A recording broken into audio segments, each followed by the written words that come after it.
चुन चुन के हमारी खास पेशकश इस उतार चढ़ाव भरे बाजार में किस तरीके से रणनीति होनी चाहिए, कौन शेयरों को चुनना चाहिए, किन को छोड़ना चाहिए, ये इस सेगमेंट के अंदर काफ़ी महत्वपूर्ण एक परीक्षा होती है हमारे एक्सपर्ट की। और ज़्यादातर एक्सपर्ट उसमें पास होते हैं और शरद जी तो मतलब विद डिस्टिंक्शन पास होते हैं, बल्कि 100% मार्क रहे हैं इनके। बहुत शानदार रिकमेंडेशंस रहती है। सर, आज की रिकवरी में कहाँ पर आप बुलिश रवैया अपना रहे हैं? सबसे पहले स्टॉक आपको देखना चाहिए उन्होंने मिडला। देखिए मैं काफी बुलिश रहा स्टॉक के ऊपर। लगता है दोबारा क्लाइंट्स को एडवाइस है नीचे के लेवल से। मुझे लगता है देखिए रिजल्ट देखिए बेहतरीन, जैसे मुझे हमेशा से लगता था स्विच गियर देखिए, लाइटिंग देखिए, कास्टिंग, सीटिंग, कॉस्टिक सभी जगह पे अच्छी ग्रोथ देखने को मिली है। क्वार्टरली रेवेन्यू देखें तो highest ever quarterly revenue 17% Y growth company ने दी है। इस ये तब रिजल्ट आ रहा है बिल्कुल जी जब आप देखेंगे कि ऑटो इंडस्ट्री स्लगिश है लास्ट क्वार्टर में। तो आप समझ सकते हैं किस तरह का कंपनी का आने वाले समय में हो सकता है रिजल्ट। देखिए 11% 11.5% के आसपास का मार्जिन गाइडेंस है। मुझे लगता है बिल्कुल यहाँ पर ट्रैक्शन बना रह सकता है, तो इस स्टॉक को जरूर आप ध्यान दीजिए, आप अपने पोर्टफोलियो में रखिए। मुझे लगता है बिल्कुल यहाँ पर आपको एक अच्छा मूव देखने को मिल सकता है। 915 का भाव है करीब, आप देखिएगा माफ कीजिएगा, स्टॉप लॉस लगाइएगा 915 पे। 1220 1340 के टारगेट आपको मार्च तक इसमें देखने को मिलेंगे।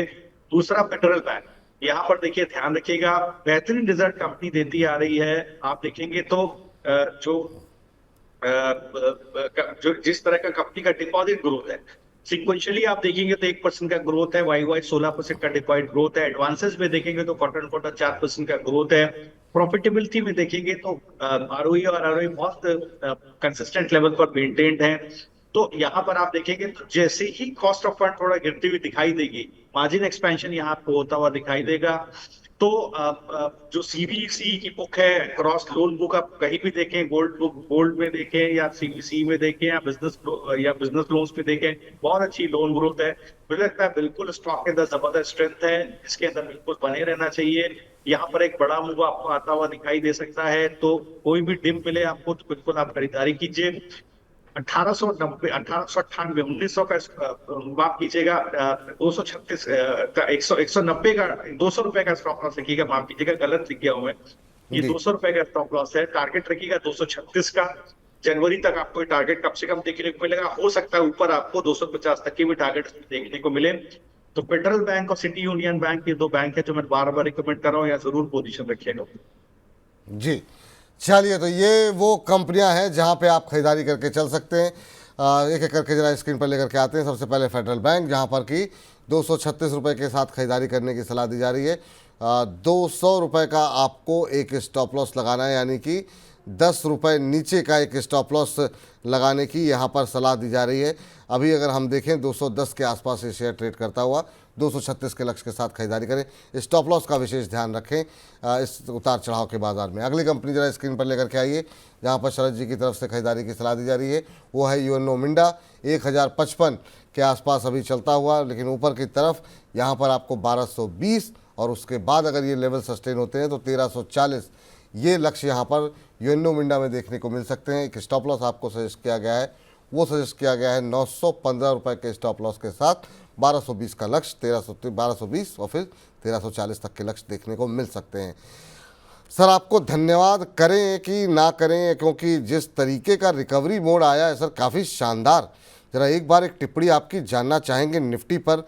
अब जो है 500 अंक ऊपर निफ्टी, 23,858, 23,900 के आसपास, 23,897 ये इंट्राडे हाई अभी लगाया है निफ्टी ने। और इस बीच निफ्टी के 50 के सभी 50 शेयर वो हरे निशान में हैं, एक भी शेयर ऐसा नहीं है जो कि लाल निशान में हो। ये शॉर्ट कवरिंग सर कहाँ जाती हुई दिखाई दे रही है, और ये मान के चलें कि आज की क्लोजिंग शानदार रहेगी?